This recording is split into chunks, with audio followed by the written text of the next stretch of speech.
और दोस्तों, इस वक़्त भारत के प्राइम मिनिस्टर जो हैं वो यूरोप पहुँचे हुए हैं और उन्होंने जर्मनी में ज़ाहिर बात है जर्मन जो चांसलर हैं उनसे मुलाकात की। फिर वो जो है वो और नॉर्डिक समिट में थे। फिर अभी एमेनुअल मैक्रोन जो हैं उनके दोस्त, उनसे मिल रहे हैं। और अगर आपको याद हो कि एमेनुअल मैक्रोन ने रिसेंटली जो अपना री-इलेक्शन जीता है और आई थिंक उनकी जो पॉपुलैरिटी है मैक्रोन की पहले से कम हुई है मेरीन ले पेन के मुकाबले में।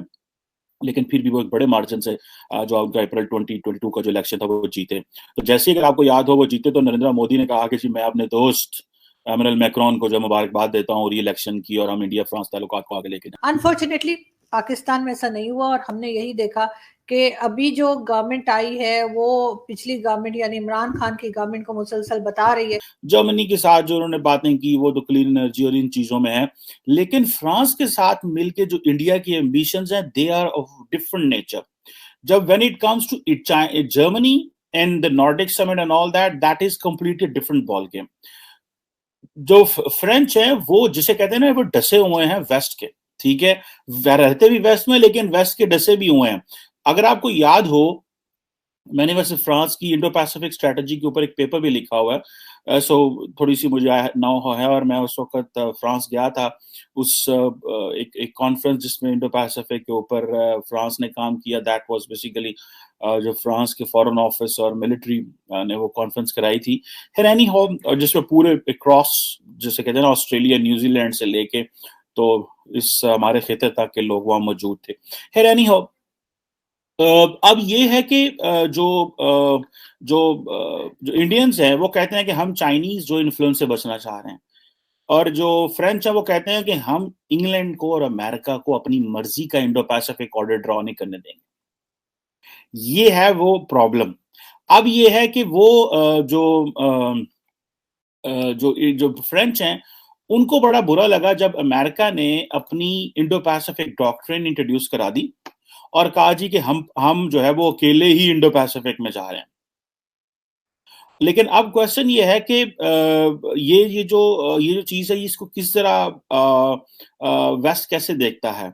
अगर आप देखें कि इंडिया जो है वो ग्लोबली वो ये कह रहा है कि जी हम नॉन अलाइंड हैं, हम मल्टीपोलर वर्ल्ड की बात करते हैं, हमारे रशिया के साथ टाइज हैं और इस वक्त कहा जा रहा है कि वेस्टर्न ममालिक में और ये पूरे इस वक्त जो इम्पोर्टेंट पावरफुल कंट्रीज हैं 6-7, इनमें यहाँ तो इंडिया है जो कि उनसे पुतिन से बात कर सकता है या मैक्रोन बात कर सकते हैं। दोनों के अलावा कोई नहीं बात कर सकता। रशिया के साथ इंडिया के बड़े पुराने ताल्लुकात हैं। 80% जो आज भी जो इंडिया के पास वेपन्स है वो सारा जो है वो मॉस्को से आया हुआ है और वही मेंटेनेंस करते हैं और वो जारी बात है जो स्पेयर पार्ट्स चाहिए जो कुछ भी चाहिए और वो वही कर रहे हैं। अब इंडिया जो है आपको पता है जो है वो एक बड़े पैमाने पे 2017 से लेके 21 तक दुनिया का सबसे बड़ा आर्म्स इंपोर्टर रहा। सबसे बड़ा, this is I am quoting Sipri को मैं कोट कर रहा हूँ। 2017 से लेके 2021 तक जो सबसे बड़ा आर्म्स इंपोर्टर था that was India. Second number पे इट वाज सऊदी अरेबिया, फिर Egypt, Australia and then China. खैर एनी हो, अब मोदी जो एडमिनिस्ट्रेशन है उन्होंने खैर अपना वो डाइवर्सिफाई वो करने की बातें कर ली है कि हम वो करें। लेकिन फ्रांस के साथ उनको जो फायदा वो ये है कि वो राफेल फाइटर जेट्स उन्होंने लिए हैं, उन्होंने मिराज कॉम्बैट एयरक्राफ्ट लिया हुआ है, फिर स्कॉर्पियन सबमरीन्स उन्होंने जो है वो फ्रांस से ली हुई हैं। और दोनों मुल्कों की जो बायलैटरल ट्रेड है वो भी इस वक्त 12-14 बिलियन यूरो के करीब है। बायलैटरल ट्रेड की मैं बात कर रहा हूँ। और दूसरा ये है कि और ये मेरा ख्याल है कि ये पिछले 10 साल में ही ज्यादा बढ़ी है और इस पे इंडिया जो है वो फ्रांस के साथ मिलकर इसलिए काम कर रहा है कि बिकॉज फ्रांस वो मुल्क है जो कि बेसिकली वेस्ट से वो हमारे पंजाबी में कहते हैं वाग चीरना, जो है ना अपने आप को डिसोसिएट करता है। वो हर एक चीज थेरी जो वेस्ट उनको अमेरिकन देना चाहते हैं वो बाय नहीं करते। और जैसे मैंने आपको पहले बताया कि जो फ्रेंच थे they are very unhappy with the Indo Pacific strategy of America because उन्होंने सारे के सारे यूरोप को बाईपास कर दिया। उन्होंने कहा ये जो ट्रांस अटलांटिक पार्टनरशिप है ये खत्म होती है, ये यहीं पे रहेगी और इंडो पैसिफिक में हम नए रूल्स बनाएंगे। हम इंडिया चाहिए, हमें जापान चाहिए, हमें ऑस्ट्रेलिया चाहिए, हमें अपने इन पार्टनर्स की जरूरत नहीं है। सो वो कह रहे थे कि ठीक है आपके तो पार्टनर, आपको पार्टनर्स की जरूरत नहीं है अगर फ्रांस को अमेरिका को, तो फ्रांस को तो बहुत बड़ा फायदा है कि इंडियन ओशन में और पैसिफिक ओशन में फ्रांस के अपनी ओवरसीज टेरिटरीज हैं, और वो जो ओवरसीज टेरिटरीज हैं वो हमारी सॉवरन लैंड है, हम तो वहां जो मर्जी करें। वैसे उन्होंने उनको फ्रीडम दी है, इलेक्शन वगैरह करवाते हैं, लेकिन वो उनका एक बहुत बड़ा जो एक्सक्लूसिव इकोनॉमिक जोन है वो सारी फ्रेंच टेरिटरी, अगर आप उसको पढ़ें तो आपको पता चलेगा कि फ्रांस का इंडियन ओशन और पैसिफिक ओशन में बड़े पैमाने पे एक इन्फ्लुएंस है। तो starting from this Horn of Africa going to this, ये जो पैसिफिक रिम है, इस तक आप जाएं तो आपको वो बड़े पैमाने पे फ्रांस का असर नजर आएगा। फिर फ्रांस ने अपनी इंडो पैसिफिक स्ट्रैटेजी अनाउंस करा दी। अब इंडिया और फ्रांस भी मिलकर काम कर रहे हैं, इंडिया जो है वो बाकी क्वाड ममालिक के साथ भी मिलकर काम कर रहा है। तो India has become centre of the attraction in this new world order.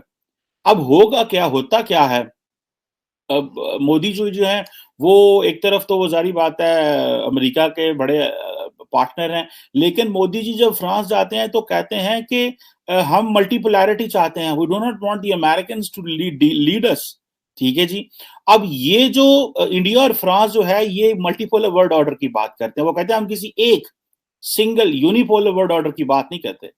और एक लफ्ज होता है उसे कहते हैं मिनी मल्टीलैटरलिज्म।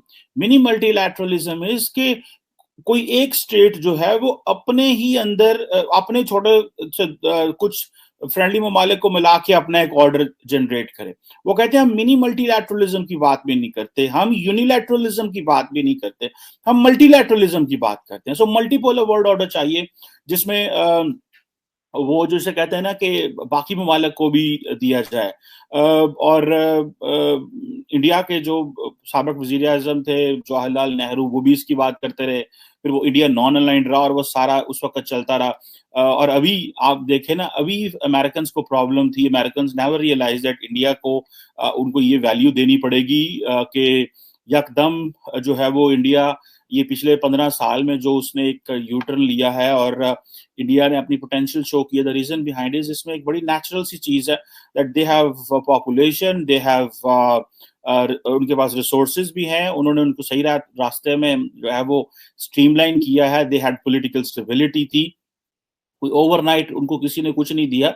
हमें तो पूरी दुनिया वो चीजें देती रही, लेकिन हम तो कभी दहशतगर्दी की जंग में इन्वॉल्व, कभी डिक्टेटरशिप, कभी डेमोक्रेसी, कभी हाइब्रिड रिजीम, हम तो तजर्बे कर रहे हैं ना।